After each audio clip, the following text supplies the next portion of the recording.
I'd like to greet all human beings all around the world with the universal greetings of peace and the blessings of God be with you. It doesn't matter what your political, philosophical, personal, nor religious beliefs may be. It doesn't matter if you're the richest to the poorest person on the face of this earth.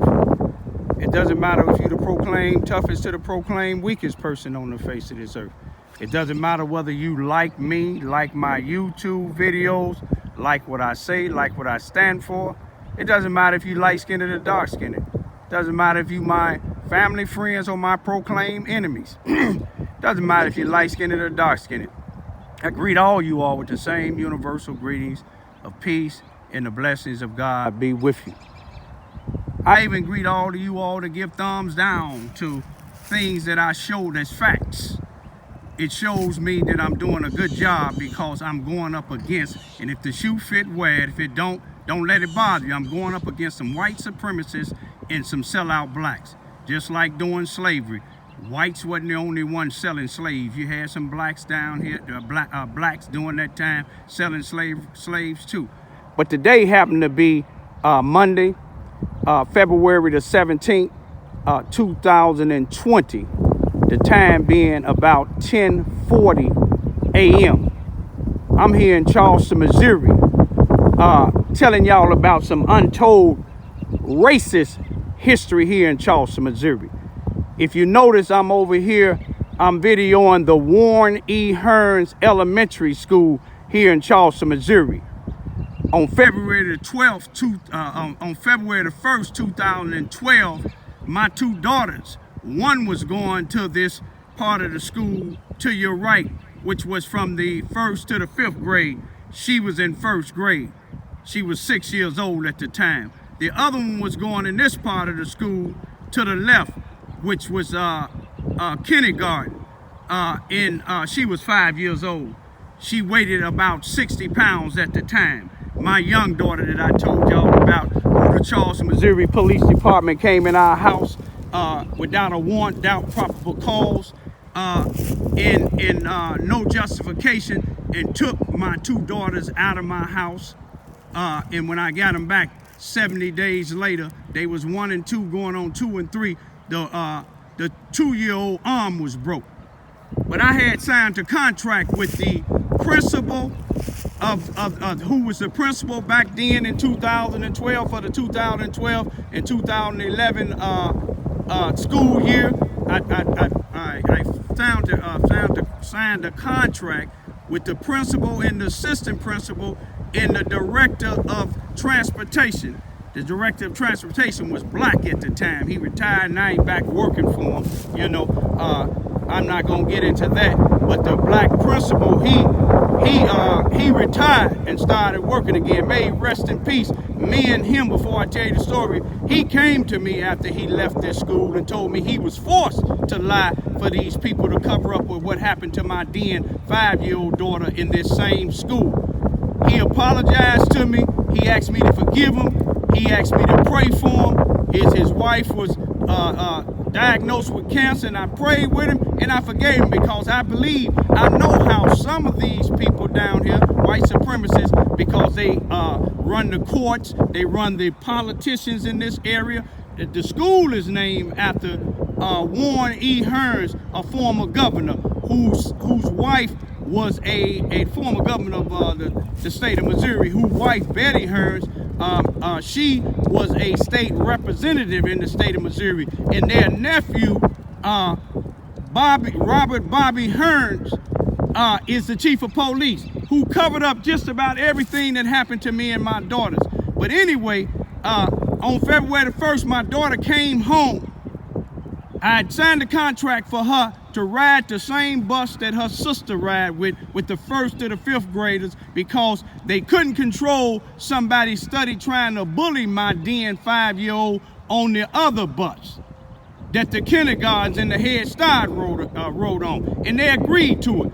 When my daughter goes to this here particular school right here to the left, to the kindergarten, at 2:40, they got out and they was instructed, which from the 2011 and 2012 school year, for them to escort her. She shouldn't be walking by herself at no time. For them to escort her from there to this part of the school, from the first and the fifth graders be, and she sits in the office, which she was doing all the way until February the 1st. But then again, some parts of that 2011, 2012, they was doing the same thing that I'm finna tell y'all they was doing.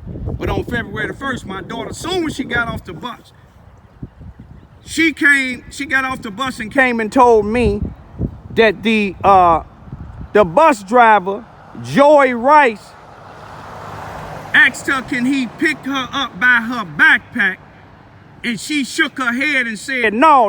Normally she say, yes, sir, no, sir, no, yes, ma'am, no, ma'am. But when she afraid, she'll just shake her head because she's afraid.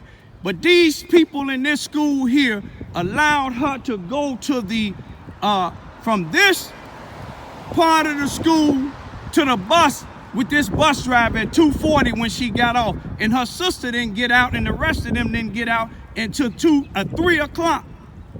She was afraid. She went to the bus, wasn't nobody on there. So she turned around getting ready to go back in this here particular office here where she normally supposed to go. Now, wasn't no teacher aide or nothing with her. A teacher aide supposed to escort her to the office, and somebody else, when the classes come out, she'll be walking with her sister. But they didn't do this. On her way back, the white bus driver, Joy Rice, he was an agriculture teacher for the Charleston R1 school district here in Charleston, Missouri, and he was a bus driver for the Warren E. Hearns Elementary School here in Charleston, Missouri. She turned around and that was Joy Rice. He asked her, can I pick you up by your backpack? What grown man gonna ask a child, can he pick up by her backpack? She shook her head, no. He went on and picked up anyway. The little scrap on her backpack broke. He took her on the bus, sat her on the front seat, went in a compartment on the bus, and got behind her and cut the little other scrap off and put it in his pocket. What did he put it in his pocket for? Because he was trying to cover up. He thought my 5-year-old wasn't gonna come home and tell me. But I found out they had been sending her to the bus with this guy just about almost the rest of the school year. He's sitting on there, he admitted, saying that he had on there helping him clean the bus up. What grown man want a 5-year-old on the bus with him besides a pedophile? They try to talk about me, but they can't prove nothing as far as concerning me. But anyway, here it is. This happened on the 1st of February. I came right up to the school and told the principal. I told the principal, who was Tammy Brock at the time. She didn't even want to talk to my children. She told my children to go in her office. She talked to me right in the front where her clerk and everybody else was at. I told her what the bus driver did, frightened my daughter. She shouldn't have been on the bus with him by herself, period. She should have been in the office till 3 o'clock.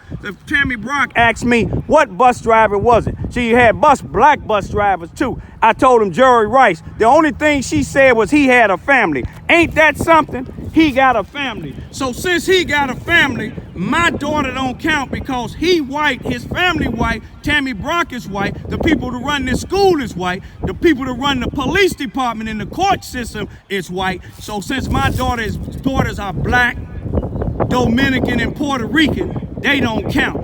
So that was on the 1st. The next day I called and talked to the black assistant principal, may he rest in peace. He committed suicide.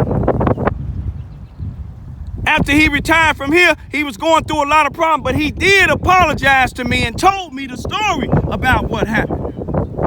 But I went to him, I called him, and he told me he was gonna have a meeting with me, my daughter, and the bus driver the next day. I talked to him on Thursday, the 2nd of February. He had me come up here on the 3rd of February, which was a Friday. Now, by this time, you got a school resource officer. She should have been notified on the 1st of February when I made this complaint. She probably was, but she didn't do nothing. Her name is Brenda Bedford. Her family is high ranking in the city of Charleston. Her son is a police like she is for the Charleston Police Department. This is the first, this is the third, the second, the third, and she ain't even involved yet. So when I talked to him, the man admitted all this here. The man admitted doing all of it. He talking about he was just playing. You don't play with my daughter. You don't be left alone with my daughter. My daughter is not a janitor. She don't be picking up paper on no bus for nobody. I don't even make her pick up paper in my car. 5 years old, y'all. Terrified. But the school, after we got through meeting with this bus driver, this black assistant principal told me he didn't see no malice in what this man did. Like I said, may he rest in peace. He didn't see no malice. So what he told me at the time, he told me what them people wanted him to tell me because he was afraid of them. But I'm not afraid of them. I don't care who was the governor of this town. I don't care if they was the president of the United States. When it comes to my two daughters with my family, I'm going to stand up. You can take my life, but I'll die standing up for my children, and I'm going to teach them the same. But here it is, the February the 3rd. He let this man go right back to the bus. Ain't no investigation. No telling what he done did to some other children and got away with it. But he must have did something wrong because when the school year ended in May, back in June, after summer school was over with, he fled back to Walnut Ridge, Arkansas. Google him up. Joey Rice, agriculture teacher for the Walnut Ridge High School in Walnut Ridge, Arkansas. Somebody contacted me and told me that they seen my YouTube video about what this man done, and they told me where he was at in Arkansas. He left in 2012. When he put his resume in, his last few jobs, he had just left Charleston, Missouri in 2012. In 2012, in about July, August of 2012, when he started working for the Walnut Ridge, Arkansas High School, he didn't put Charleston, Missouri on there because he knew what my YouTube was telling about him. The lady told me that texted me, she said, he shouldn't be working at this school. I know what type of person he is. I'm sorry what happened to your daughters. But let me tell you about this resource officer that's still the resource officer right now. Shouldn't be the resource officer. On Monday, which was February the 6th, I came to pick my daughter up, and my daughter said, "You gonna be mad at me, Poppy?" I said, "For what?" She said, "The police came in my class, took me out of my room, took me to the assistant principal office, the same assistant principal that didn't see no malice in what this here white man did to my daughter. It was negligence on this school. It was negligence on this bus driver. It was child abuse, physically and mentally." But she told me this school teacher said, "He didn't hurt you, did he?" Then the assistant principal say, "You wasn't afraid." And they told me, she said she wasn't afraid. But when she told me that, when I got up from this school, I went straight down to the police station and asked for Brenda Bittford, the police resource officer for the Charleston R1 school district. And when I asked her, she had my daughter stay outside. I went back there. She told me, she said, "I can question them." I said, "You can't question my daughter without my permission or without me being present." I said, if my daughter said I did something to her, that's one thing. But my daughter told these people here, and I told these people here 5 days ago what this person did. You just not coming trying to change my daughter's story. That's how they is. She up under the chief of police. You see who the name of this school is? Warren E. Hearns, a former governor. His nephew has been up with corruption for the longest. All you got to do and look, you got one black police sergeant who was grandfathered on this police department. Now, I ain't saying all of them is racist, but I'm going to tell you, the chief of police, the sheriff, and a bunch of these other high-ranking white individuals go to the same church.